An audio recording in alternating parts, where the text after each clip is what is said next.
Welcome, everyone. My name is David Van Zandt. I'm the president here at the New School, and it's my great pleasure to welcome you here tonight. I apologize. It may be a little cold out there. It's certainly cold up the stage, but we're trying to, because of the weather changes, we're trying to get it fixed. But just sit close together. Again, it's my pleasure to welcome you tonight to this event where we're going to hear from Barney Frank, Congressman Barney Frank, talking on cutting military spending and reducing the federal deficit in a socially responsible way. The New School mission is rooted in the ideas of challenging the status quo, being socially engaged, and finding innovative solutions to today's most pressing problems that will enact positive social change. We attract students and encourage of that type and encourage students to undertake that. The New School's commitment to these ideals comes through the work in many occasions of the Center for Public Scholarship here at the New School, which has organized this evening's event. The center was established in the year 2010 under the direction of Professor Ariane Mack, who is the Alfred and Monette Merrow Professor of Psychology and also the editor of Social Research and International Quarterly. The center serves as a crossroads for the academy, the public, and policymakers with the goal of shedding light on critical and contested issues of our time, a mission that is rooted in the founding history and ideals of the New School. Tonight's event is the fifth in a series we call Public Voices. It's meant to provide a platform for distinguished public persons and intellectuals to address the important issues of our day, which is why we're so pleased to have you with us tonight, Congressman Frank. Congressman Frank has dedicated his life to these ideals that are so important to us here at the New School.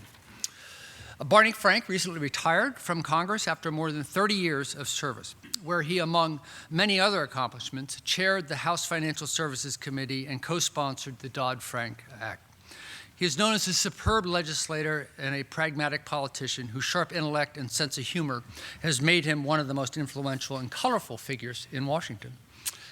Through the years, Barney Frank has worked tirelessly to adjust America's spending priorities and reduce the deficit, and to building and preserving affordable rental housing for low-income people. He's also been a leader in the fight against discrimination of all kinds and has advocated for gay marriage and civil rights. In 1987, Barney became the first member of Congress to voluntarily come out as openly gay, and in 2012, he married his longtime partner, becoming the nation's first congressman in a same-sex marriage while in office. We applaud his commitment to public.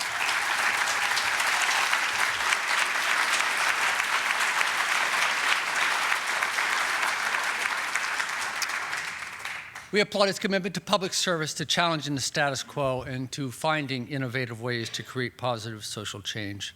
And we also know that he serves as a great role model for many of our students who do want to make a difference in their communities, in the country, and in the world at large. After the talk, Barney will be joined on stage by Robert Pollin, a professor of economics and co-director of the Political Economy Research Institute at the University of Massachusetts Amherst. And he's also the founder of Peer Energy, a company committed to delivering green energy throughout the country. Bob is author of numerous publications on macroeconomics, financial markets, the benefits of building a clean energy economy, and the conditions of low-wage workers. And he is the co-author of a recent report which identified some significant data analysis errors in the work of Carmen Reinhart and Ken Rogoff, which had been widely cited to justify austerity policies around the world. Bob is also a member of the Board of Governors of the New School for Social Research and an alumnus of our New School for Social Research. He earned his master's degree and then his PhD in economics in 1982. Gentlemen, we thank both of you for joining us here tonight, and we look forward to an enlightening presentation and lively discussion. Thank you very much.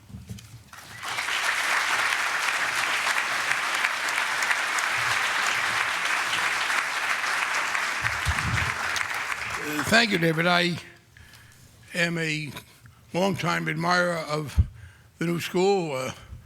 I grew up across the river in New Jersey and was interested in politics pretty early and became aware of the New School and the kind of political activity that was generated by many of the people here.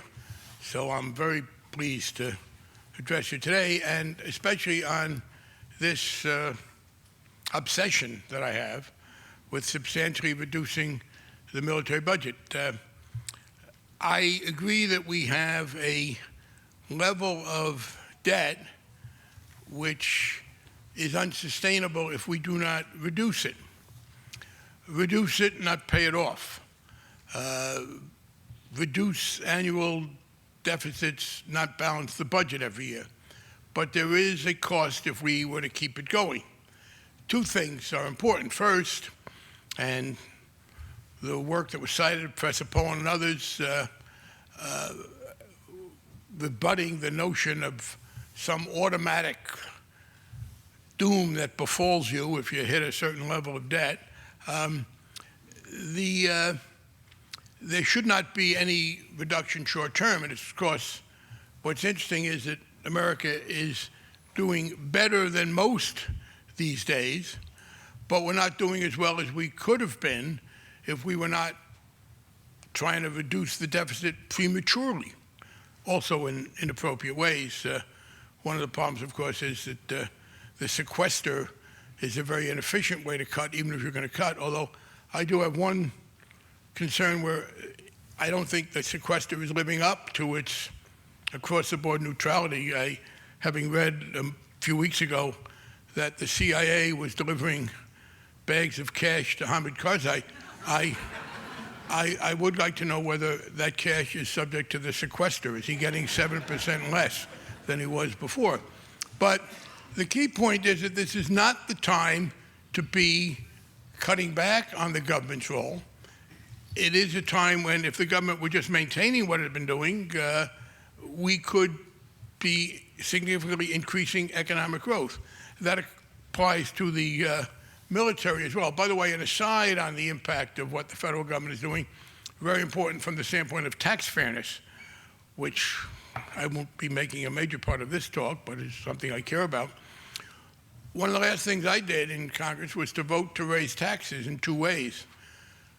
One, I went along with this agreement that we had, and we'd gotten ourselves into that box, where we had to reinstate the full amount of the payroll tax on the first $113,000 of income to pay for Social Security. That was a 2% increase on every dollar earned at up to 113. We also voted to raise the marginal rate on people making more than 400,000 and to do some increases in dividends and capital gains. The total amount of revenue to be raised by the latter is about 4 times as much as the revenue to be raised by the former. That is, we will raise over the 10-year period much more money by taxing the wealthier people. But the economic impact is in reverse order. The income increases, the increased income tax on incomes above 400,000 has had no discernible effect on the economy. In fact, I was interested to read that luxury cars are selling better than ever. High-end sales are doing well. To the extent that there is any slowdown from the tax increase, it came from the 2% increase on the average citizens. In other words, that regressive tax, reducing the ability of lower and middle-income people to consume, is hurting the economy. Raising the marginal rate on people above 400,000, nicking them another, $40 per thousand, has no effect. I did, to confirm this, ask a couple of my very wealthy friends in Boston, if the tax increase, this is before we did it, I said, if we were to raise your tax by 4% on the marginal rate above 400,000, and your accountant didn't tell you, would you know? And the answer was, of course not. How would I have any idea if my accountant didn't tell me? And the economy didn't know either, by the way. But we shouldn't be doing this short term. But we should be, as we look for major ways to cut back spending, reduce the military. By the way, there's a reason in reducing the deficit for singling out the military, in addition to the fact that we are spending more money than we need to. One of the things that concerns me is the unpopularity of government these days. When I was graduating from college, thinking about careers, John Kennedy's stirring statement, ask what you can do for your country, was the key. Over the next 20 years, for reasons that I hope are going to in the book I'm writing, things go bad. And so 20 years later, actually every president between Kennedy and Reagan is forced to leave office involuntarily. And then you get Ronald Reagan, the next president, who's fairly popular, and his signal statement is, government is not the answer to the problem, government is the problem. And we have since then been living in this view of government as unpopular. And even Bill Clinton, whom I greatly admire, I think tried to split the baby. He and some others, and this has been a common thing for liberals, it is to acknowledge that government isn't very good, but to then push for specific programmatic exceptions. Part of my argument is that doesn't work. We cannot have a whole that is smaller than the sum of the parts. You cannot join in government bashing and then be surprised when you don't have the support to increase government in general. And that's why the one thing Bill Clinton said, with which I thoroughly disagreed, was when he said in the State of the Union speech, the era of big government is over. I asked one of his aides to tell me when that era had been, because I had apparently slept through it. I don't remember the era of big government. Maybe it was 1933, 34. I wasn't born then. Not since I was born was there one in any domestic area. I want to give government back its good name because I think it is an important thing if we're going to improve the quality of life. And part of the problem, I think, is we have a vicious cycle now. One of the reasons people are angry at government is it doesn't deliver what they want it to deliver. And because it doesn't deliver, it doesn't get the resources that it needs. In fact, I'm falling into this trap. There's no such thing as government. Government is what we call ourselves when we come together to do things. And because we denigrate what we try to do collectively, we don't give ourselves the resources to do it. And because we don't have the resources to do it, people get angrier. I want to break that cycle. There are two major sources of expenditure that I want to get rid of. One, particularly at the state and local level, but somewhat at the federal level, I think we should stop trying to make criminal the decision that people make to put things in their mouth that other people don't like. I would end the war on drugs.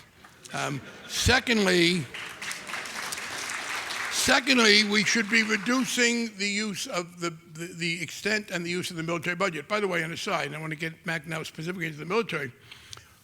Conservatives talk about how the government overreaches.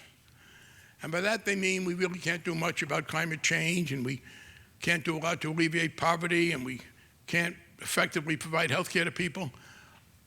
On the other hand, in the two major areas where I think we have an overreach of our governmental efforts today, they're the main drivers of it. One is in the drug war, this notion that we can control people's voluntarily taking various substances. It has been a dismal failure. You know, they talk about how the war on poverty hasn't ended poverty. The war on poverty has been enormously successful compared to the war on drugs. Secondly, though, we have this enormous overreach in the military. And I think the fundamental problem with our military now is that there is this misconception about what it can do. And I'm pleased to see President Obama, for the first time as president, he's moving away from this. It is the case that we have a superb military. It is extraordinarily well armed. The volunteer army has produced very good quality of people. And it is excellent at doing what a military can do. Our military can prevent bad things from happening. No military in the world can make good things happen, especially in a very different society. We can stop bad things. We cannot make Shia and Sunni get along better in Iraq. We cannot end corruption in Afghanistan. We cannot create a coherent body politic in Somalia. We continue to do that. In fact, I would be conflicted morally if I thought we could do some of these things, because I would like for us to be able to make life better for people in much of the world where it is difficult. We can't do it. I mean, it's not that we can't, clearly we can't afford it, but even if we want to do it, I don't think you can. The best trained, most heavily armed 30-year-old Americans cannot go into Afghanistan and create the kind of society that I want to live in. And in fact, I think more often than not, it becomes counterproductive. I think it becomes harder and harder to argue for anybody, including its most ardent proponents that the American invasion of Iraq did any good at all. Life in Iraq gets worse and worse in so many ways. Except, as the New York Times noted, I guess today, it hasn't been bad for everybody. The People's Republic of China is profiting enormously from Iraq's increased oil production. So they can be grateful to us because we enabled Iraq to produce a lot more oil than they get. I don't begrudge them that, but I don't think that's why we spent all those hundreds of billions of dollars. America did not, before 1940, have much of a military. We had for World War I, went back down again. And then, beginning in 1940, we armed to meet threats, existential threats, heavily armed, very bad people. First Hitler and his allies, then Stalin and his successors. We were, in my judgment, overarmed for the Soviets in the latter part of the Cold War, but there was still arguably a problem there. There were people with a lot of heavy weapons, and we had some hostilities. In 1990, that ended. With the collapse of the Soviet Union, we saw the end of any even arguable threat to our existence as a free society from the outside. And in fact, George H.W. Bush first, and then Bill Clinton understood that. And America's military spending started going down under both the first President Bush and Bill Clinton. I found that interesting, by the way, because when I and others began advocating a substantial reduction again, most recently, Leon Panetta, as Secretary of Defense, said that we would be making the mistake of hollowing out America's military. And he said, you know, Americans always do this. After every crisis, they hollow out the military. He said, we did it after World War I, we did it after World War II, we did it after Korea, after Vietnam, and after the Cold War. And he was arguing that we should not do it again as Iraq and Afghanistan went down. I did find that fascinating because among the things that Leon Panetta, a very able guy, one of the things he explicitly said, but he articulated this kind of pro-heavy spending national security consensus here. He's a fair representative of them. He said, we made the mistake of hollowing out the military at the end of the Cold War. Now, the end of the Cold War is 1991, 1992. Bill Clinton becomes president in 1993. So if there was a hollowing out of the American military to our national security detriment after the Cold War, it was in full force during the early years of the Clinton administration, when the budget director was Leon Panetta.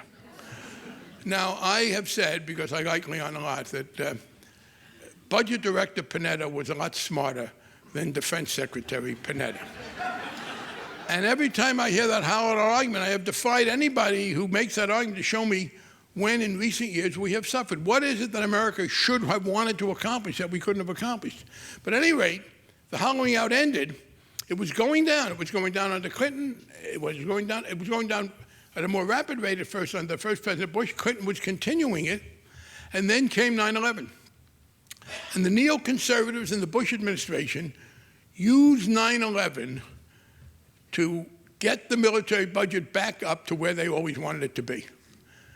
I believe that they invaded Iraq, in my judgment, primarily because this was an opportunity for them to carry out America's mission of being the peacekeeper of the world, the bringer of security to the world, not democracy, but security, and that there was an exaggeration of the fear of terrorism.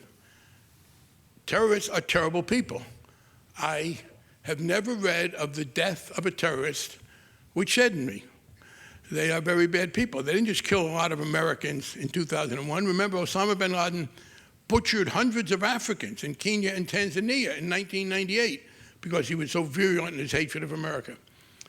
And while I have some things about American society which I would like to change, everything I have ever read that Osama bin Laden didn't like about America, I not only liked, I embodied. So no, let's have no question about the absolute outrageous nature of these people, and we should be fighting them. But you don't defeat terrorists with nuclear submarines. I wish you did, because we have a lot and they don't have any, and it would be over. Defeating terrorism is and the president is now. You don't. And one of the items. Well, we got to remember, by the way, on Afghanistan. Let's be very clear here. George Bush became president in 2001, and the Taliban was running Afghanistan, and they were blowing up those Buddhist statues and brutalizing women and generally behaving in an outrageous fashion. And no one ever suggested that that was something we had to stop. We went into Afghanistan, and I voted for that. I voted against the Iraq War. Because Osama bin Laden was there murdering people, murdering Africans in Kenya and Tanzania, murdering Americans, and we said, we need you to give him up. They said, we won't. We had to go get him. I think that was a legitimate thing. It was never the notion that we were going to transform Afghanistan into Costa Rica. And what we then did was blow up the military threat. Iraq also became somehow connected. You remember in 9/11, there were two fraudulent arguments about Iraq. One that it was connected to 9/11. Two, that there were weapons of mass destruction. So there's no question the neoconservatives successfully used America's horror at the murders of 2001, not just to counteract that, but to blow up the military budget again, and essentially, not essentially, to argue that terrorism was now the third threat. You had the Nazis, you had the communists, and now you had the terrorists. And they were the same kind of existential threat and justified the same level of military spending that we had before. Now, one of the arguments was, well, but we can't have terrorist havens. So we have to go into these countries to keep them from being terrorist havens. The trouble is that proves too much, because if it's not Afghanistan, then it's Pakistan, and then it's Somalia, and then it's Sudan, and then it's Yemen, and now it's Nigeria, and then it could be northern Mali. The answer is no, we cannot deal with terrorism by making the whole world inhospitable to terrorists. Not enough money, and you couldn't physically do it. So the answer is, and the president is moving in this direction, slower, and I've been disappointed in some aspects of this with him, just as my biggest criticism of Bill Clinton was the era of big government is over. My major difference with President Obama is his occasional tendency to call America the indispensable nation. No, we can't afford to be the indispensable nation, and we are not the indispensable nation, in that we cannot solve every problem. And by the way, let's be clear, it's not, we don't have to. Why the argument for us to keep doing this on a worldwide basis, despite the fact that there was no threat? Ironically, the real argument for it is a kind of altruistic one. The people who push that on the conservative side really believe that America, the world needs America. I did read President Bush say that God had chosen America to provide peace in the world, leading me to wonder who was doing it before we were there. And secondly, exactly how that became made clear, because while I'm not a great theologian, to my understanding, the only major religious work that mentions America is the Book of Mormon. So maybe he revealed it there, but this is the argument. America must bring stability to the world. The world needs America to be the policeman, although they say we don't mean America to be the policeman, but they do. What's interesting to me is they understand that that won't work. It particularly won't work now that we're in a zero-sum game. If America didn't have to worry about the deficit, if we had infinite resources, if this was 1970 and we still dominated the world economically, they'd have an easier time of it. But right now, people are being told that we got to cut back Social Security, we got to cut back on Medicare, we have to make cutbacks on local police. The American people, and I'm convinced of this now, are not prepared to maintain a worldwide military intervention and police function at significant domestic cost. So what you have now is people who, and I really do believe that the neoconservatives and the others who make this argument, they think it's really altruistic. The world will be at an awful place, much worse if America doesn't do this. See, if I thought that, I would be morally conflicted. I think much of what they think we can do, we can't do anyway. I don't think we bring that stability to the world. They just piss people off. But they understand that, so they now are trying to do what politicians often do. It's interesting. It's kind of a reverse of morality. You have something you think should be done for altruistic reasons, but you can't sell it for altruistic reasons, so you phony up some selfish reason and try and get people to do it. So we're told that this is America's interest, that we have to do it. One is that instability anywhere threatens America. That isn't true. I am very sorry that Somalia is so disorganized. But I do not think it hurts America. If I could think of a good way for us to bring about more social peace in Somalia, I'd be for it. If I could help bring about reconciliation between Sudan and South Sudan, I'd be for it. But as a practical matter, it does not hurt America. That doesn't mean we should be callous about it. It does mean that you calculate, well, wait a minute, should we really be cutting old people's Social Security cost of living? Should there be people who live within a few blocks of this building, maybe a block or two, and who are getting $1,500 a month to live on in New York City? Should we cut their cost of living? Because that's what the president proposed. That's part of what you have to do if you're going to keep up this military level. So I think the answer is that they try to pretend it. And by the way, that occurs, I mean, I have to say that's true of my liberal friends. The conservatives say if there's instability anywhere, it threatens stability everywhere. It doesn't. Historically, factually, things can be terrible in some place, not bad in others. That doesn't mean you don't care, but it's just not factually true. Another argument, my liberal friends, no man is free until everyone is free. You do know if that's true, no one has ever been free in the history of the world. Because everybody has never been free. And sadly, some people can be in slavery and other people can be free. You don't help by over-arguing and by saying things that are palpably untrue. So, what I think now is that the American people understand we are not in danger. There is no national security threat that justifies this need to intervene everywhere. And they also understand the futility of it. And the American people are now ready to bring down military spending. So let me talk a little bit about how to do it. First, I want to meet the argument that's really extraordinary. It's what I have called, and Paul Krugman, we kind of independently arrived at it, military Keynesianism.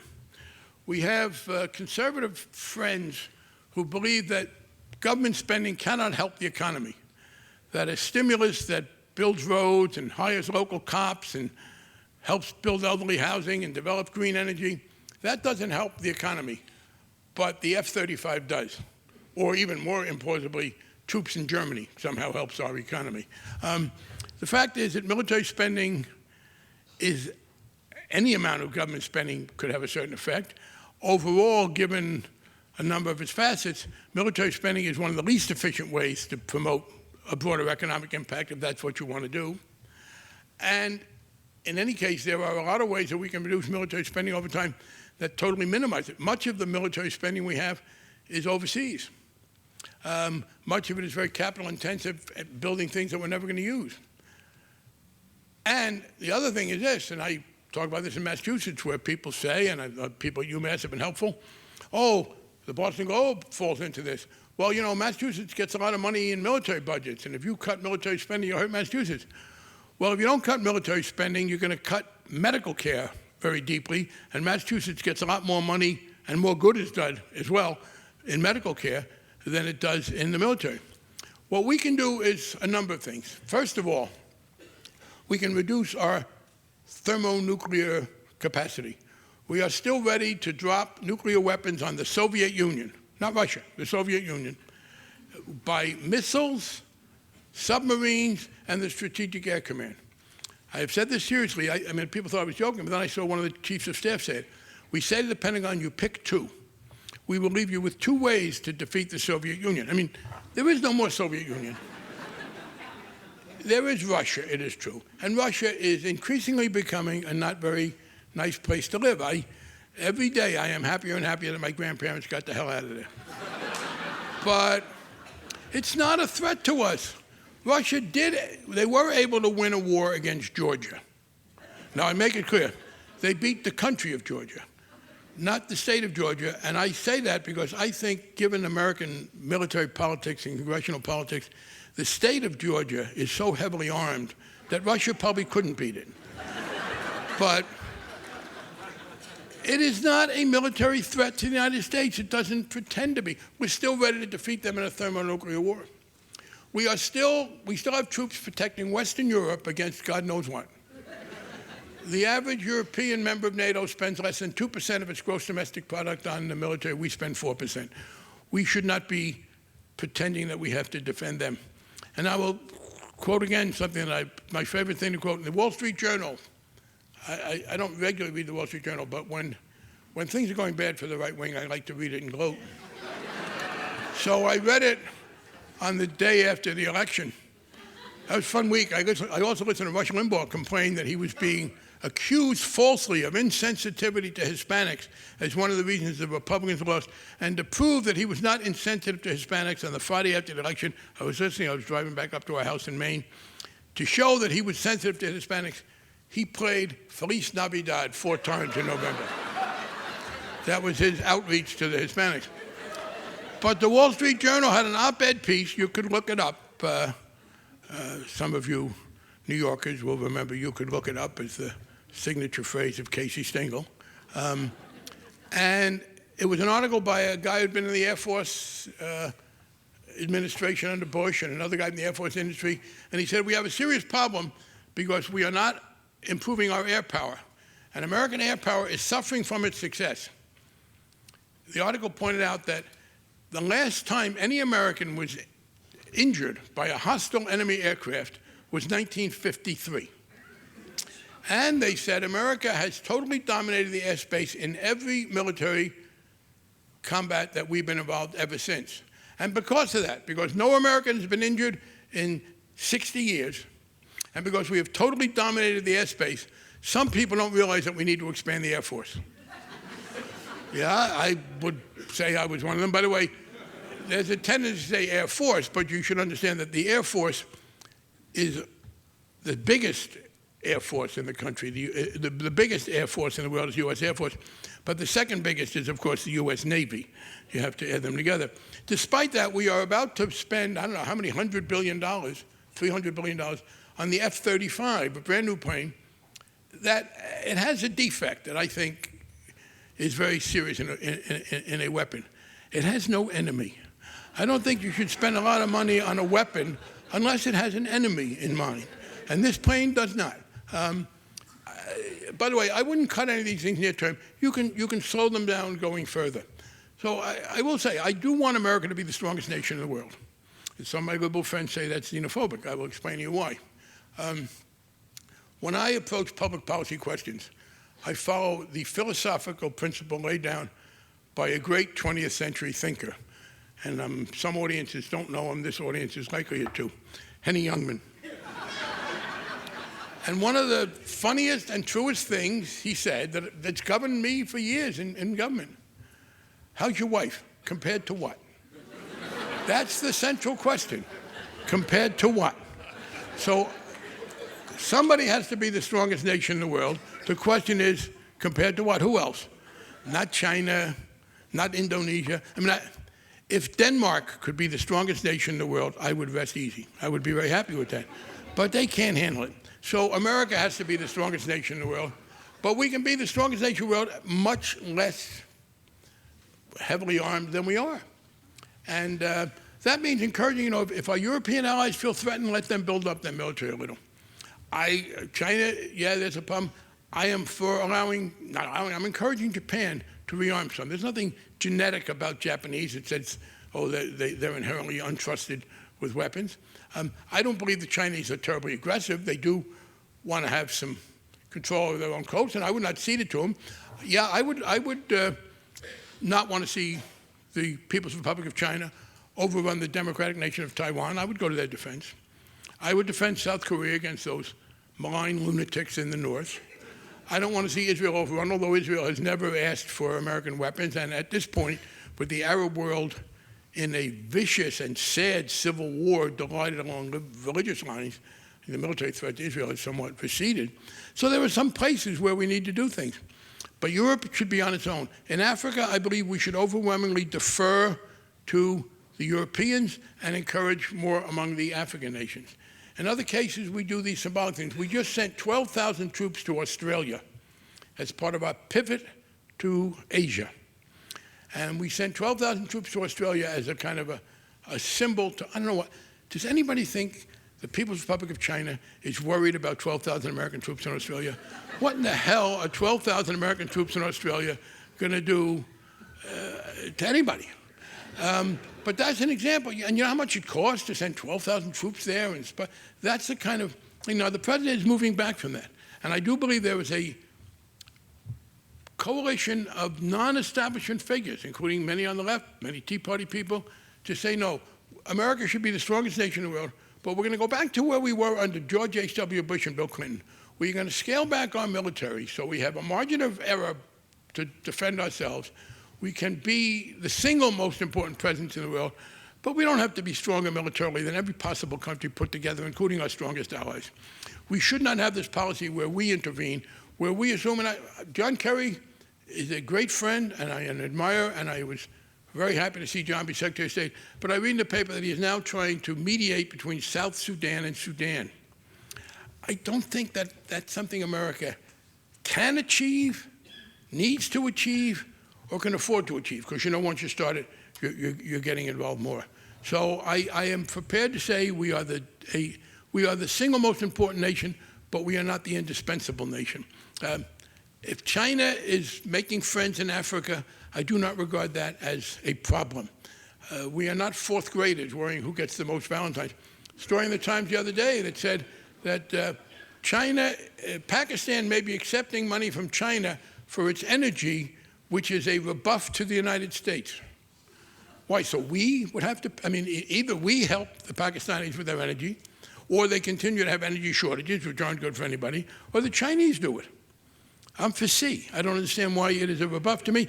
Sometimes I think too many people in the American national security apparatus and people in foreign countries as well, that the book by which they are guided is Tom Sawyer. That we paint everybody's fence and act as if they are doing us an enormous favor by letting us do it. And again, it's not in national security. There are cases, yes, where, and I'd like to encourage more multinational intervention forces where probably we should be providing equipment and money, occasionally manpower.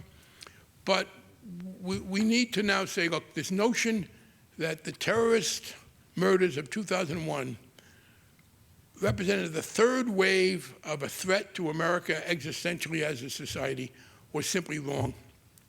And that we can resume the downward path that we were able to resume when the communist threat dissipated, and be very strong and work with other allies, but not be this dominant. And if we do that, I believe we can, in addition to getting out of Afghanistan, cut more than $100 billion a year. That it's much more than the sequester, and I think that's only going to be a one-time deal.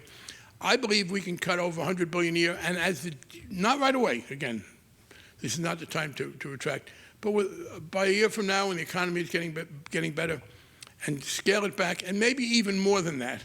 And that does not do everything. But I will say this. Reducing the military budget is not a sufficient condition for the kind of America I want to live in, but it's a necessary one.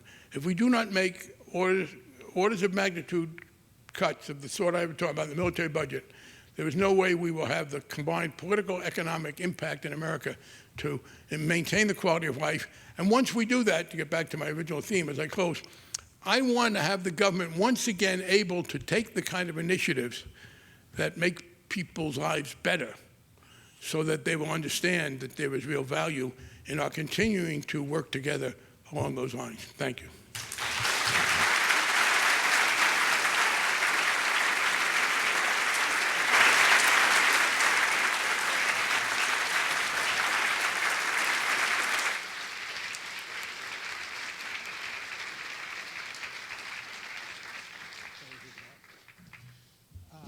Hi, my name is Bob Pollin, as President Vincent said, and I'm an alumnus.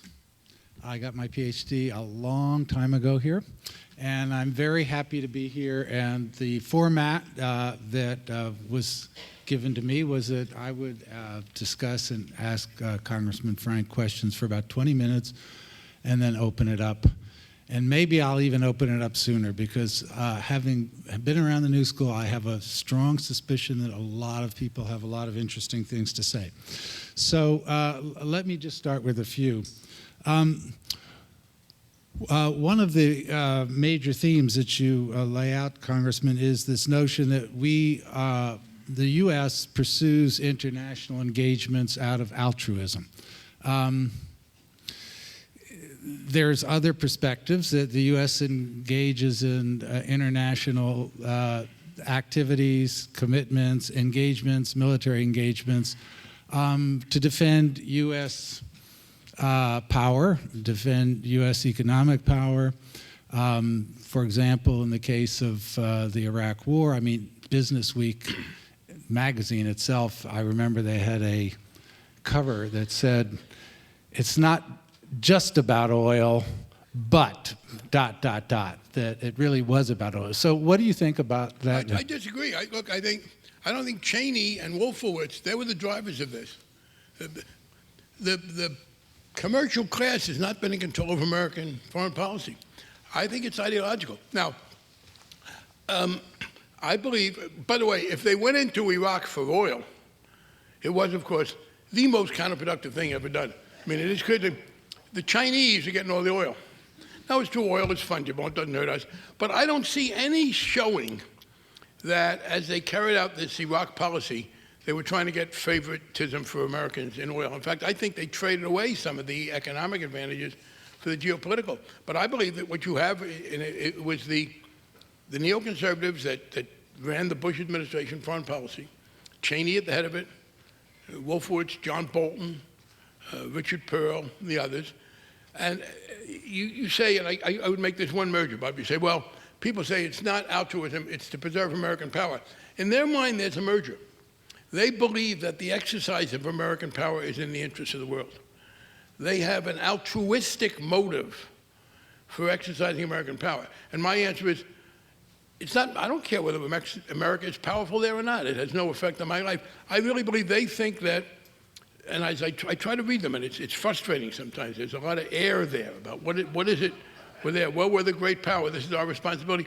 Part of it is there's an echo of the debate that they had in England in the 19th century, whether or not to expand the empire.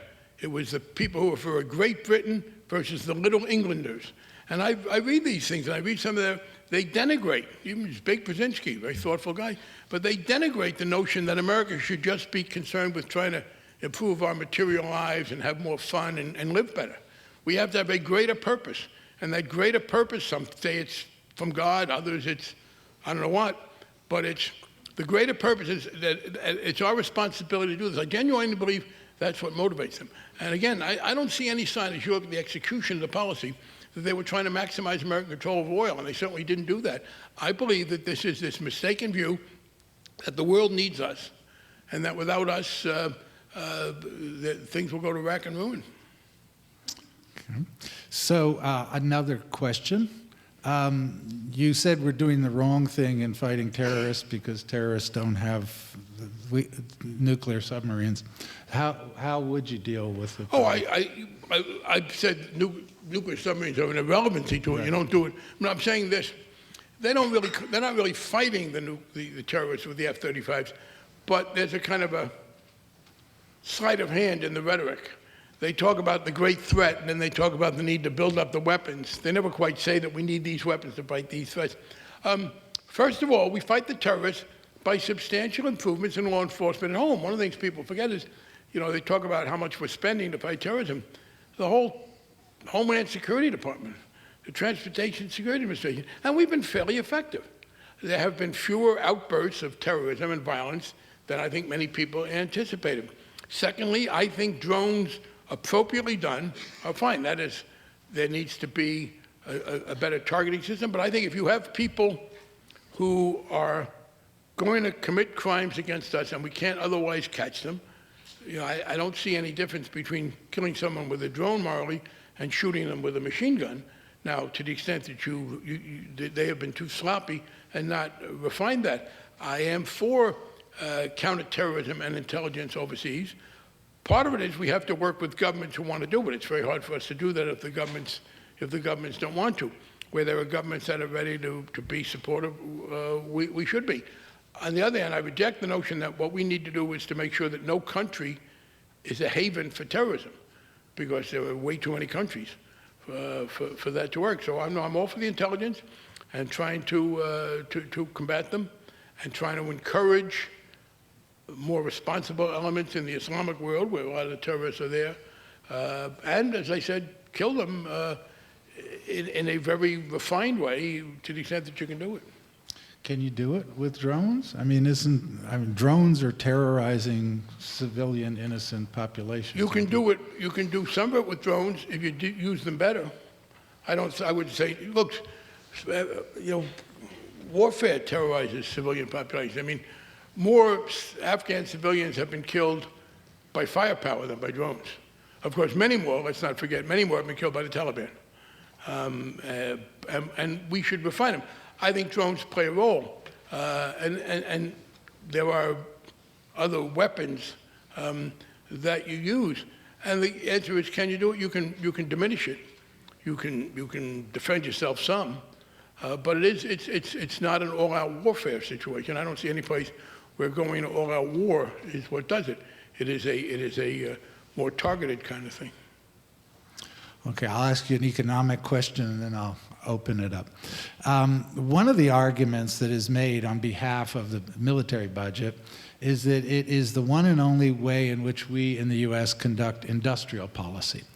And that overall, that it's actually been a very, very successful industrial policy. For example, there's an outstanding book that's, I may be the only person that ever read it, but it's called Is War Necessary for Economic Growth? The author, the argument is really not about war being necessary for economic growth. It's really about the industrial policies that came out of the Pentagon that created jet aviation, the computer, and the internet. The internet came 100% out of the Pentagon. So one of the arguments that occurred around the sequester was, well, if we're going to cut the military, then we're going to cut our capacity for technical innovation in the U.S. and lose our technical edge in terms of research and development and so forth. And so how do you respond to that? Right. First of all, let's be clear what the argument is. We should spend tax dollars to make weapons for which there is no military use because it will have good after effects in the economy. If people want to make that argument, I'd like them to make it. I do think the problem is that many of those making it would find that it would be a hard thing for them to maintain and maintain a lot of other things that they say. Secondly, it is true that there are some byproducts of military spending that are useful. And many of those would go forward. For example, there were things that were done in the Natick Army labs, which I used to represent, Teflon, Velcro. We're not going to not have a military. We're not going to not have the largest military in the world. Much of this had to do with things we did for the fighting man and woman on the battlefield. So some of it will go forward. Finally, to the extent that we can make the savings, if people are willing to say industrial policy is a good thing. Now, first of all, I want to make the conservatives admit that for industrial policy. They can't have their cake and eat it too. They can't say, oh, investing money in green energy, what a terrible socialist, stupid idea. Let's invest in weapons and hope that there'll be some unintentional byproducts. Let's say, okay, fine, there is apparently a consensus that intelligently targeted federal spending in certain areas can help. Let's do that. And I think you could then get support for it. Let's have an industrial policy, and let's do it with efficient automobiles. Let's do it with other things. So I think we take them at their word and then say, yeah, we are for doing that. But it doesn't have to be much of it wasted with all these unnecessary weapons. So the other question is the notion, for an industrial policy. It's certainly not the case that you need to have in a modern industrial society a heavy military expenditure to have good industry. Germany does not appear to be hurting economically. They also have a negligible military. I mean, other countries that have done well have negligible militaries. But the basic answer to that is if they want to acknowledge that there is some benefit from publicly directed spending aimed at technological advances, good, I'll join them on that thing. Let's not say that you have to, at the end of the process, after you've gotten something useful, throw away a couple hundred airplanes that you don't need. I guess the argument is that that's the only way to get the given the politics in the U.S. Yeah, that's right. That's what's called a circular argument. Given our unwillingness to spend anywhere else and the fact that we can't afford to spend anywhere else, that's all we can do. That's what we say to them. Fine, if that's what you mean. First of all, instead of indulging them in that, let's say, okay, come on, acknowledge that's what you want. You want an industrial policy, and if you acknowledge that there's that need, then let's put the money over there instead. As long as the fear was that we had to spend that money, I think the major thing that drove American military spending for years was cultural lag. These people successfully manipulated the fear that we were going to be attacked. That's now over. I think the American people have finally said, no, terrorism is not nuclear war, and we can fight it much less so. And there is now a willingness to move the money out of the military. So I think we said to them, okay, I understand what you were saying, but you're not going to get that level of spending anymore. And if you think that there are real needs in the industrial area, help us do it elsewhere. I guess the best place to go would be to the industrial part of the military-industrial complex. Go to these guys at Boeing and these other industrial operations and say, okay, you're right. We will produce, not nearly the same amount of money, you don't have to, but we'll produce some money there, work with us to put it elsewhere. But the argument that it doesn't work politically, that's what we have to change. And I do believe that the political consensus in favor of that extraordinary level of military spending is eroding. And now I think in their own self-interest, they could work with us. Do you think correspondingly there'd be a rising level of support for industrial policy to support, for example, green investments? Not the same amount, but a lot of it, yeah. First of all, if you got rid of the military, one of the main constraints against that, which is the spending constraint, is gone. And I think you could also get some, to the extent that these people, well, I guess it's a kind of a bluff call. When people say that we need this military spending because that's the way to do manufacturing capacity, do they mean it, or are they lying because they like to spend military money? If they mean it, they ought to be willing to come with it. I think some of them do. And I think you say, look, that money's not going to be there anymore. There are also new industrial elites. For example, the new, more powerful industrial elite increasingly is out in California, the Silicon Valley, the high-tech people. Yeah, I think they could be persuaded of this. We can say to them, you know what? We're not going to spend all this money on this hardware anymore that we don't need, but we do believe that this kind of government spending has had some impact. Work with us on redirecting it. I think that would be very promising. Okay, thank you very much. So let's open it up. Are we going to use the mics? Is that the idea? So, yeah, we've got about, we're supposed to end at 7:30? 7:30. So we've got about a half an hour. Please ask questions, and I'm sure you all have a lot of great things to say, but try to be concise in asking a question. Yes, please. Hi, Congressman Frank. We met at a NoLimits.org event a couple of years ago, and I'm working on hearing access. And I need help. You talk about help government doing a good thing. I need help with the Maparium in Boston. What? The Maparium. It's a museum in the shape of a globe. It's not hearing accessible, and I was wondering if you would be able to help me because my daughter couldn't hear at the museum. No, I'm afraid I can't. I don't have any role in that anymore. I've never heard of the museum. I'm not a public official, and I wish you well, but I would, is it publicly funded, privately funded? I don't know how It's through the Christian Science Library. From what library? The Christian Science Library, but it's a giant, the giant globe in Boston. Oh, is that the one that was the Christian Scientists? Their Maparium, it was called? Yes, that's it. The Christian Scientists don't own it anymore? They do, and they don't want to become accessible for people with hearing loss. Well, I can't tell the Christian Scientists what to do with their property. I thought you might be able to help from being from Boston. Okay, thank you. Okay. Hi, thank you for taking my question. Germany is the third largest arms exporter after the US and Russia, and a lot of its strategy in the EU has been where its national champions are favored and they do a lot of military expenditure. They do have a large standing army. But my question to you, sir, is during President Reagan's era, we did not do G20 agreements, and the US, to comply with something like G20, which we are doing now, is to deindustrialize. So Mr. Reagan ramped up the military expenditure budget to force this former Soviet Union into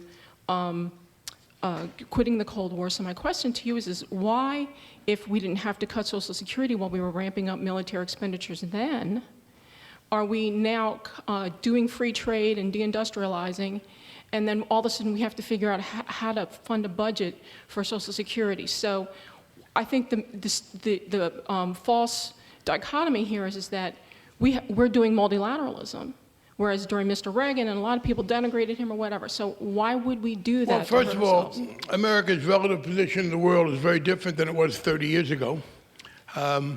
We have also taken on some other economic kinds of activities, but I don't think it's, let me put it this way. When I say we should be cutting the military instead of cutting Social Security, I'm not saying let's make a tough choice. I'm saying that the military expenditure is greatly unnecessary. By the way, I think it was even under Reagan. I thought the missile defense, the Star Wars as Reagan conceived it, was a great mistake. The two wars, I guess, well, you said, how did it get worse? It really got worse. Remember, in 2000, we had balanced budgets towards the end of the Clinton administration. What happened was George Bush came to power, decided to fight two wars, Afghanistan and Iraq. One I thought justified, one unjustified, the more expensive one, and fund it with 5 tax cuts. I mean, that's what really caused the current problem. It was a decision early in the Bush administration to make very substantial tax cuts at the same time that we incurred enormous increased military expenditures, and that is the hole out of which we have been trying to dig ever since. Right, I'm sorry, but my question was, well, why did we let's not do free trade under Reagan, and now we are doing free trade? Oh, I didn't understand that through the question.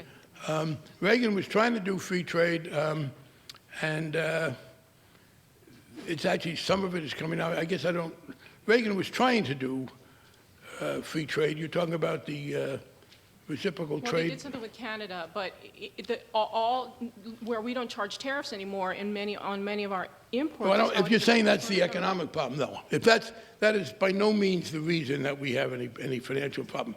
The money we lost wasn't because we're not collecting tariffs. Tariffs haven't been a significant source of revenue for the federal government in a very long time.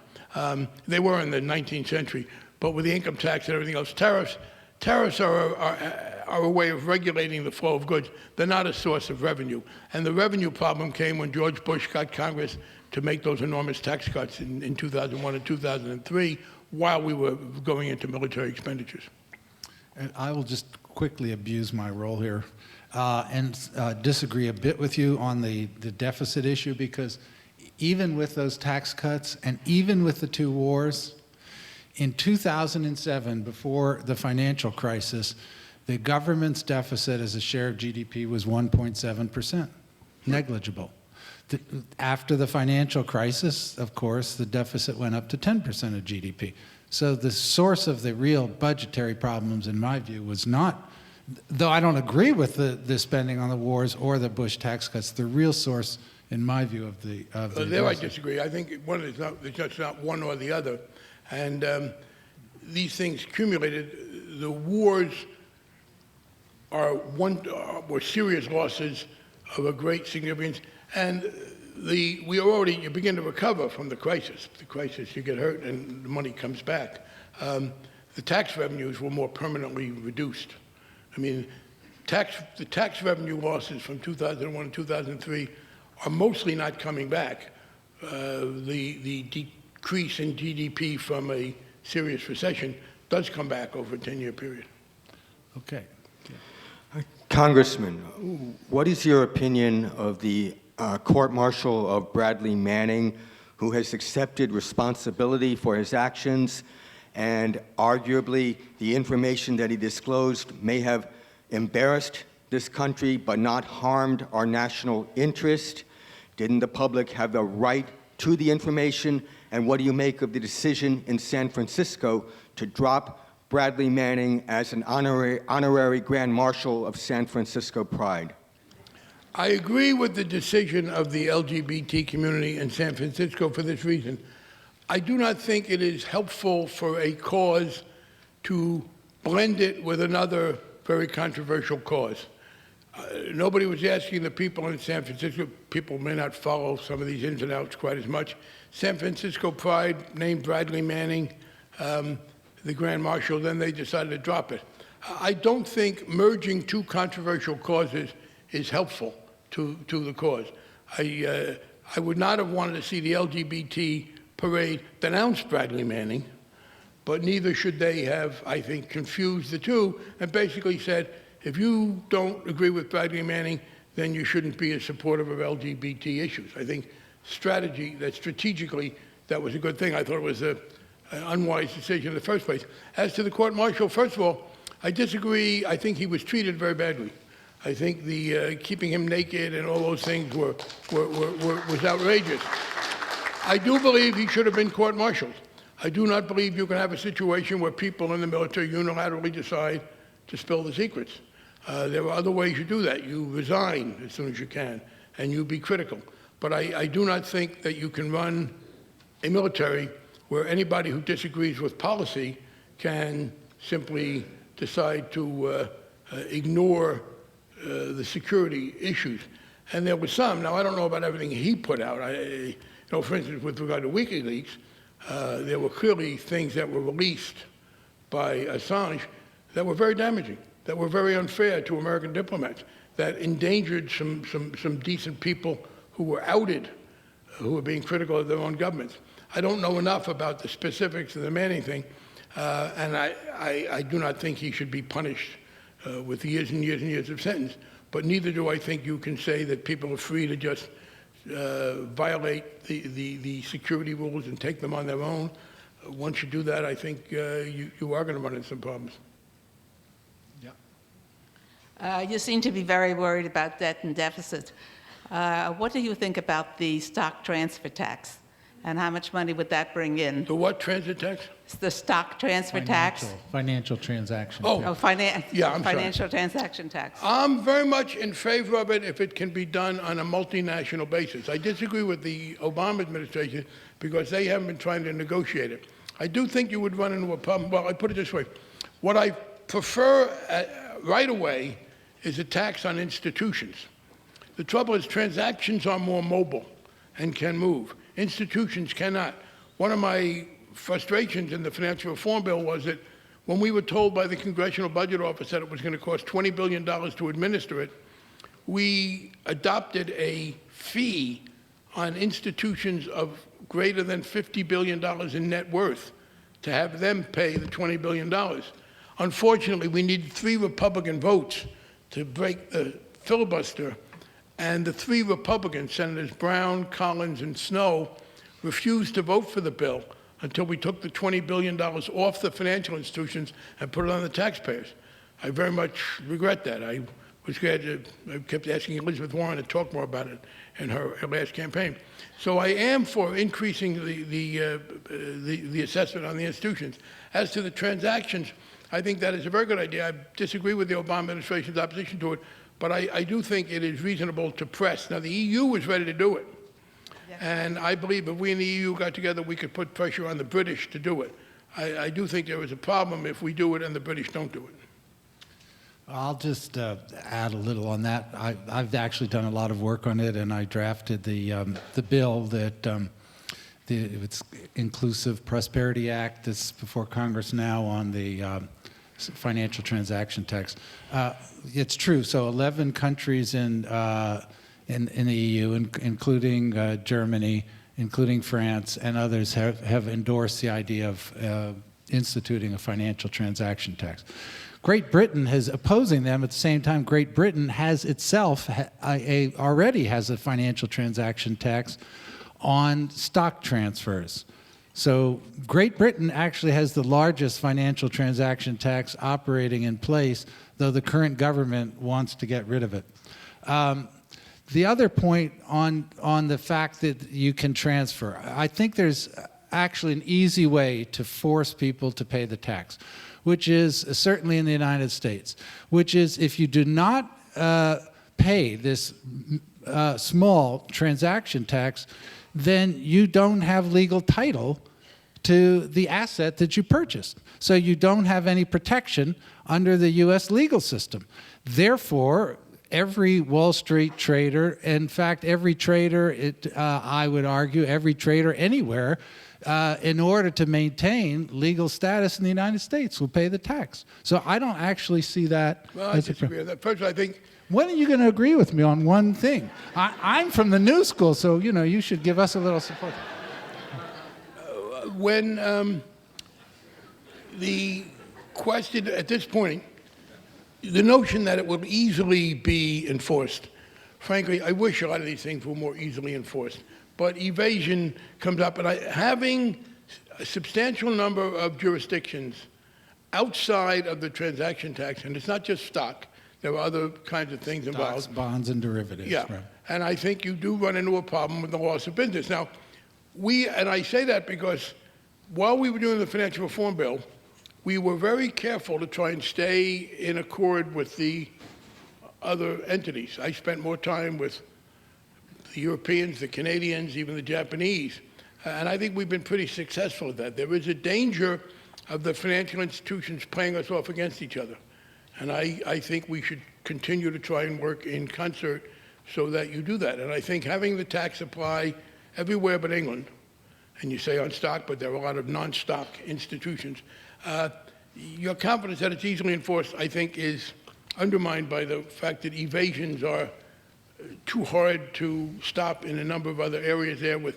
who owns what and what the real benefits are. Well, but the thing in Britain has been working. It works, and even with as it is, it's only on stocks. So that if you're a clever trader, you can construct a synthetic derivative that acts like a stock, and then you don't pay the tax, which I think is which is the kind of evasion I thought you could avoid. exactly. But Yeah. nevertheless, the stock still raises $6 billion a year at 0.5%. So anyway, we won't. Well, but you make it broader, you invite more evasion, and I do believe it would be preferential to try and get them to go along with it, and doing it unilaterally at this point. Well, it's not unilateral because 11 EU countries are already signed on to it. But they're not doing it. Why aren't they doing it? They are. They're They're not moving doing to. it. They haven't. No, it's not in effect yet. Huh? It's not in effect yet. No, 2014. You're supposed to. Maybe. Okay. We'll Maybe. come back. Yeah. We'll debate that. Yeah, invite me, and he can ask me questions, and I'll disagree with all of them. Okay. Yeah. I'm sorry. Do you only ask questions you want people to agree with? No. I did not know that. I'm sorry. My grandparents come from Russia too, so we. No, yeah. I got to say that is not the Socratic method with which I was familiar, Professor. Okay. Go ahead. Congressman, as a child of the 50s, I have to admit that defensive missiles make me feel secure. But of what use really is our aging nuclear arsenal, and in the short term, what should we do with it? Oh, I think we should substantially reduce it. Sadly, the president is now under some obligation to increase it, which I hope he will disregard.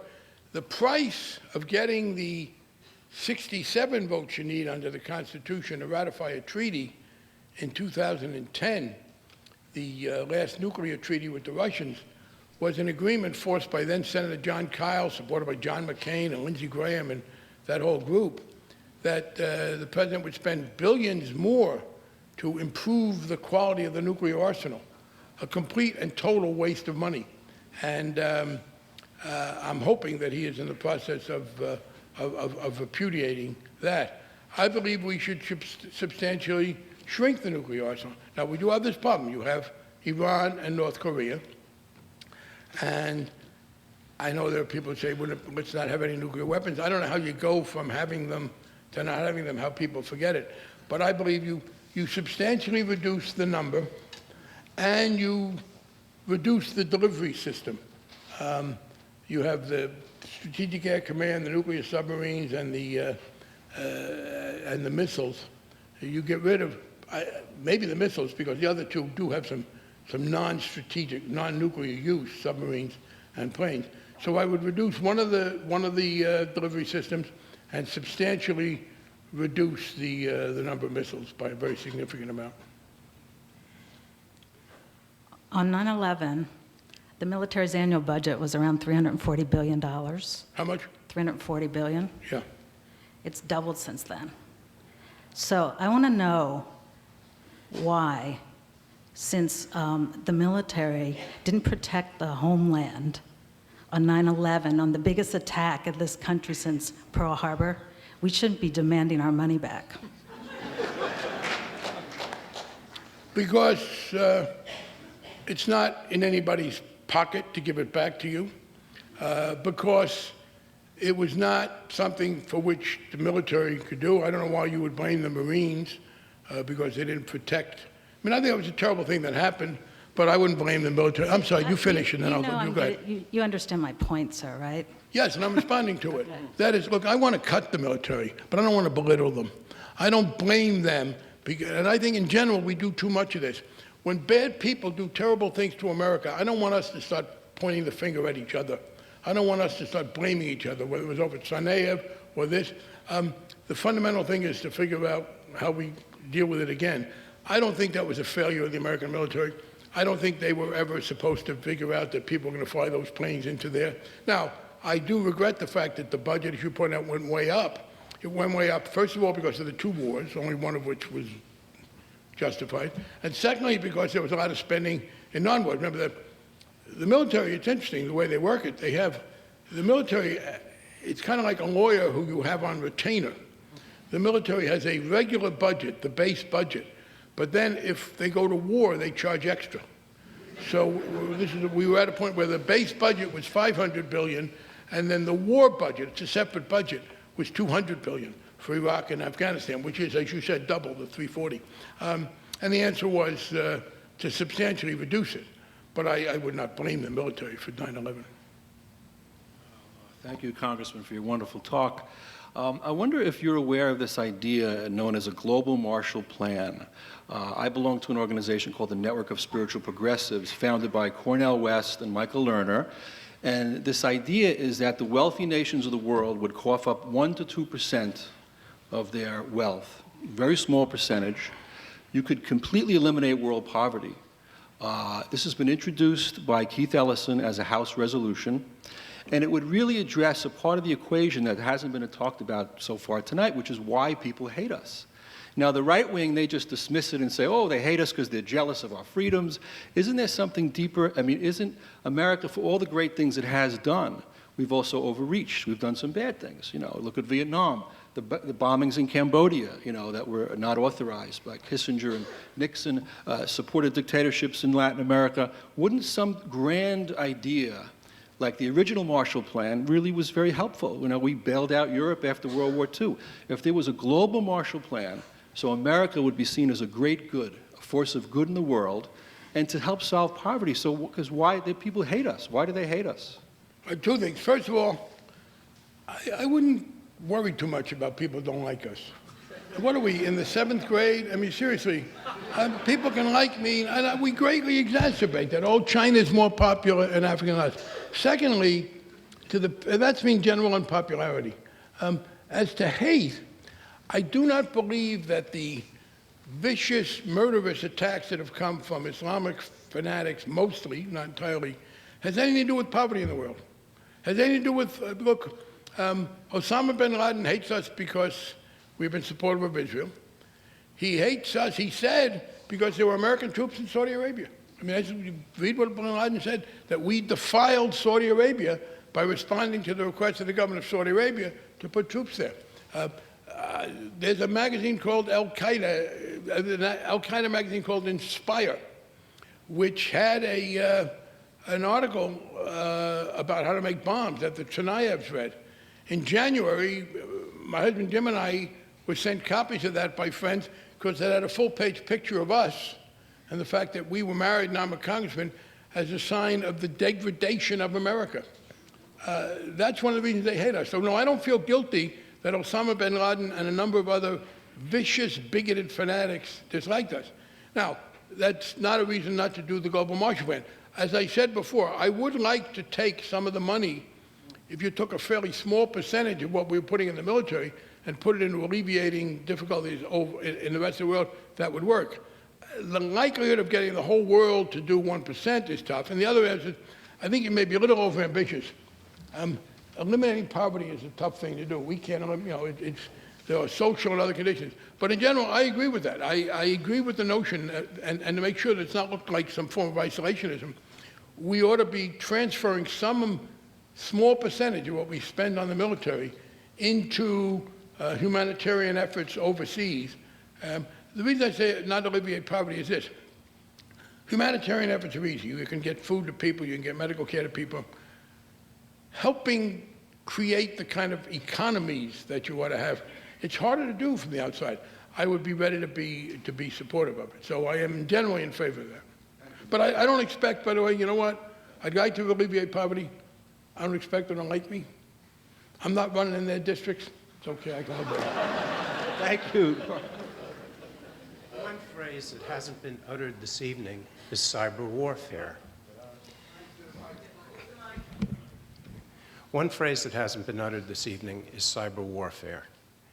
And given that that could conceivably be in the future the greatest threat to our national security, if we're anticipating cuts in military spending, should not some of those cuts be redirected towards that objective? Yeah, but it's not, you're not talking about orders of magnitude, the same dollars. I do thank you for validating what I said earlier, which was, when we got to the questions, somebody would say, how come nobody mentioned one thing? So I appreciate that. I didn't say, there were obviously other threats, but the amount of money you'd need to deal with cyber warfare is not of the order of magnitude of hundreds of billions of dollars. And they are, in fact, ramping up cyber warfare. That's one of the things I'm in favor of doing. And by the way, go back to Bob's point so I can alleviate his need to be agreed with. That is an area, cyber warfare, where there is an obvious interrelationship between domestic industrial needs and military spending. So yeah, I don't see anybody opposing spending on, now, the question about how aggressive you get and what kind of problems you might have is different. But research and being prepared, certainly the defense against cyber warfare, that's a very important area. It's one that people are now, it's one that they're increasing spending on. It is not a threat to military reduction in terms of the amount of money, and it does have the advantage of being one of those where there is a clear spillover effect for the domestic economy, for the civilian economy, more properly. Thank you, Congressman. You talked about the ideological push that's going forward as far as our expansion militarily, and you talk about altruism. I'd like to bring up another thing that blends with that, and that would be religion. And if you look at the scandals in the military academies of proselytizing religion and different things in the military, I know I was in the military for 13 years. When I was an officer candidate school, I was in the honor guard, and I was ordered to go do flag duty at a Pentecostal church. And I didn't think much of it then, but there are different aspects of that throughout the military. And one of my concerns as former military is that our military is becoming a religious military. And what I'm wondering is that what's being done in Congress, we can't really do much about the corporate, we can't really do much about the elected officials and their ideas of where they're going to go with the military. But what we can do is we can control what happens in the military as far as protecting our soldiers for having their own ideas and not being passed over. Two things I said about that. First of all, I did say I think there is, for some, a religious impulse to be the world producer of order. Secondly, there have been, though, effective efforts to curtail some of the zeal within the military. Even in the Bush administration and Congress, people were complaining. There has been a pushback against compulsory religious attendance. And there were a couple of cases where some particularly messianic Christian generals were disciplined for talking about, one of them, I forget what it was, my God can beat his God, talking about Jesus and Muhammad. But on the other hand, I would say this, so I do not, and I think that's something to be dealt with as a matter of individual freedom for people in the military. I don't see a sign that the military is self-generating in terms of these interventions. In fact, on the whole, the military has been less interventionist than the civilians. Colin Powell, for example, was very, very critical and skeptical of this. He and Madeleine Albright got into a big argument where he thought Madeleine was being a little bit too casual about deployment. The military tends to be, once they're in, they want to, understandably from their standpoint, but they have not been adventurous. You do not see, for example, now it's John McCain and it's Lindsey Graham and some others, there is not a great deal of military agitation to go into Syria. And in fact, I believe that many of the military are very skeptical of being put into Syria because they think they're going to be put into a bad situation. Even in Afghanistan, well, a couple of them were pushing. There was the Petraeus and the Surge. That was, okay, now that you got us in here, you got to let us fight it. But I don't see a lot of resistance to what I hope is going to be Obama's very substantial withdrawal from Afghanistan. And there wasn't resistance to the complete withdrawal from Iraq. So I understand that problem, but I don't think it is a driver of the adventurism.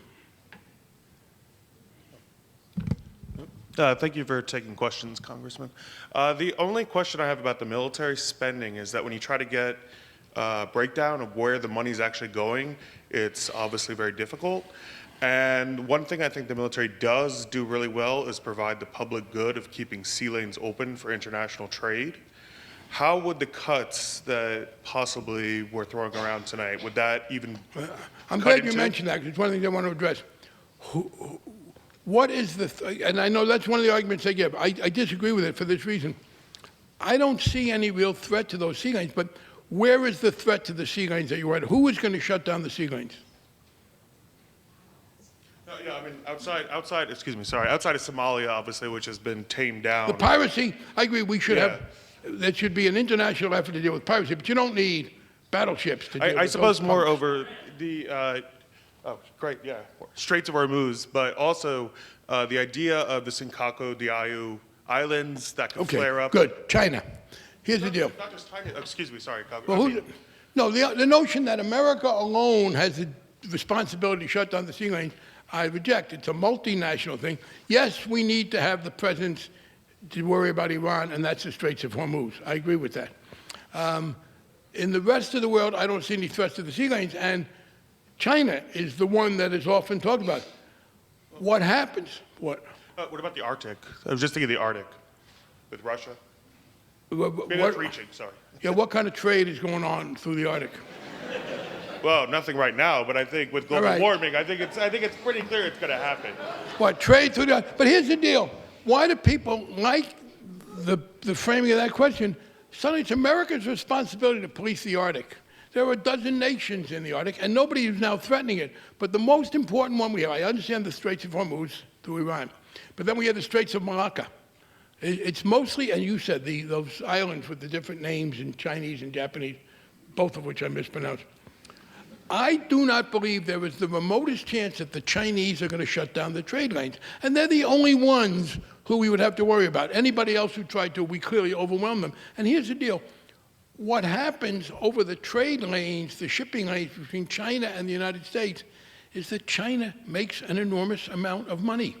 What possible reason do the Chinese have for shutting down their ability to send enormous number of goods to America where they make hundreds of billions of dollars a year? I thought, frankly, Mitt Romney had a good point there when he was debating Obama. Obama said, well, I got to be careful on sanctions on their monetary policy because of trade. And he said, what are they, crazy? They're going to shut down trade? I think that is a greatly exaggerated argument. There is a mutual interest in the sea lanes. Yes, as I said, there's a problem in the Straits of Hormuz. Yes, there has now been a multinational effort to deal with the pirates, although, again, that's small potatoes in terms of military. The biggest issue is the China-America route. I debated John Bolton. He said, we have to be the dominant power in every ocean in the world to deal with that. No, we don't, and we can't afford to. And by the way, partly we can ask other people to share that. We're not the only ones using those sea lanes. Let's say to them, you know what, we'll police these, you send some ships over there. But particularly with regard to the greatest military threat, which is China, and we exaggerate. You know, China, a year ago, China got its first aircraft carrier. They had no aircraft carrier. You know where they got it? Russia. They bought it from Ukraine. The only Chinese aircraft carrier right now is a retrofitted Ukrainian ship, which for its first year and a half had a defect as an aircraft carrier because you could not land planes on it. You now apparently can. So again, we're not talking about America disarming, but I do not worry that the Chinese are going to threaten the sea lanes, which is so important to their economy. Okay. And we're going to just have the next two, and then I think we'll cut it because we're... Thank you, Congressman, for speaking with us and taking questions. It was just touched briefly upon, but I'm curious to get your thoughts on Syria, especially just with the idea that you've been saying on altruism. and when, and it's a big question for centuries, but when altruism should, or we should allow our altruism to overtake isolationism and anti. Well, I don't think I don't think you have to choose between altruism and isolationism. You know, there is enlightened self-interest. And by the way, I do want America to be altruistic. I want us to try and help economically. To the extent that we have political pressure and we can oppose, I think sanctions can be helpful. And people poo-poo sanctions. One of the greatest moments of my life was standing at Statuary Hall in the U.S. Capitol and listening to Nelson Mandela thank the Congress of the United States, because over Ronald Reagan's veto, we passed the South African sanctions bill, and he said if that bill had not been passed, I would not be standing here a free man today. And I think this international sanctions had a major impact in Rhodesia, although Mugabe is doing a great deal to mitigate the value there, but it's still a good thing that it changed. So I want to be helpful in those regards. The question is, when is military intervention possible? And I think it's not unlike an individual. Look, if you are walking along and you see a small child being attacked by a cat, you would probably intervene. If you saw a child being attacked by a lion, you probably wouldn't. It's a fact of life. You're prudent about it. Can I do any good? What's the harm? Do I call somebody else? Where you could clearly intervene, I do think overall President Clinton's use of military force in the former Yugoslavia was effective. I'll give you another one, and I was wrong. I voted against the first Iraq War because I was afraid President Bush would act like his son. In fact, he did it and I don't know why, what changed Cheney. But I think intervening to expel Saddam Hussein from Kuwait was an appropriate example, and it was done well, and we withdrew, and that was reasonable. If you have massive genocide by one heavily armed group against unarmed people, there's a moral case for intervention. There may be a pragmatic case where it doesn't work. Clearly, we should be working to try and keep in place multinational forces that could step in. In Syria, I don't see any good thing to do. I think Assad's obviously a terrible man. I don't understand how our intervention could bring about a good solution. Supporting terrorism in Syria, and the problem will be solved. What does that mean? Go. Supporting the terrorist side. We're not. Syria has a right to homeland security. What happened to Syria? What's happening here? In other words, here I disagree with you, which is to be supportive of Assad and Hezbollah. No, if I were a Syrian. Okay. I'm sorry, sir, you finish. You made your point. Finish, and then I'll talk. You something else you want to say? It's their own country. Yes, it is. We violate our human rights, and we keep violating our own constitutional. All right, let me respond. Okay. Okay. The respond is this. One, we are not bombing Syria, and I am not for bombing Syria. Sir, I'm sorry. No. We have to have some rules. At some point, you must finish and let me talk. Will you tell me when that is? You're finished Thank now. you. We are not bombing Syria, and I'm not for bombing Syria. The major violence in Syria is, in fact, being conducted by Syrians. In fact, the major outside activity at this point is coming from the Lebanese, from Hezbollah on the side of Assad. There were some non-Syrians on the side of the rebels. So no, I do not think that, and the rebellion wasn't started by America, and it's not being sustained by America. We are not doing a great deal for it, and I don't think if we cut off all relations tomorrow, it would end. It is fueled by internal Syrian dissent from Assad. Having said that, I don't see any role for us that would make things better off. It's a pragmatic judgment. I wish I could see it, but I think you have a situation with a good deal of anger on both sides. America is hardly the honest broker in the Middle East. And so I think, I think this is, by the way, an important test case, because the kind of, and I do think from McCain and Lindsey Graham, it's altruism as they see it. They don't expect to gain it. It just, it bothers them that America stands by and there's this thing going on, and it's our role in the world to bring order, not democracy, to bring order to the world. And they see disorder and America doing nothing. And my answer is no, there's nothing America can do. And I think what's frustrating to them is that the American people clearly overwhelmingly support the president in his prudent decision to say this is a bad situation, but sadly there is no way that I can think of for us to make it less bad. Okay, so we're going to... we'll take these last two, as I said before, so they're going to be the last two. And please be concise, because we're already at time at 7:30.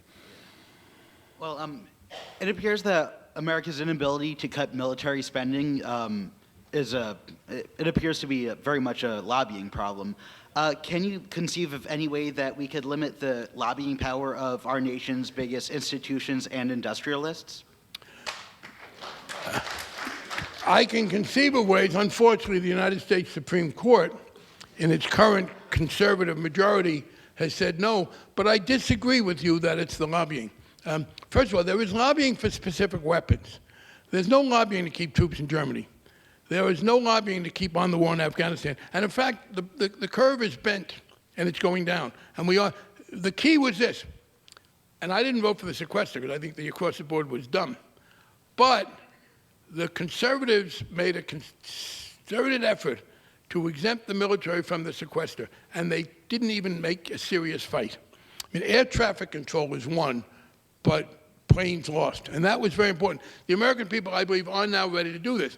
But you have a good point. Here's the problem. It will be done somewhat illogically, and I'm ready to accept reality. Where you have an existing weapons system, and by the way, the reason those lobbyists are powerful is not that they are persuasive, or even that they give a lot of money.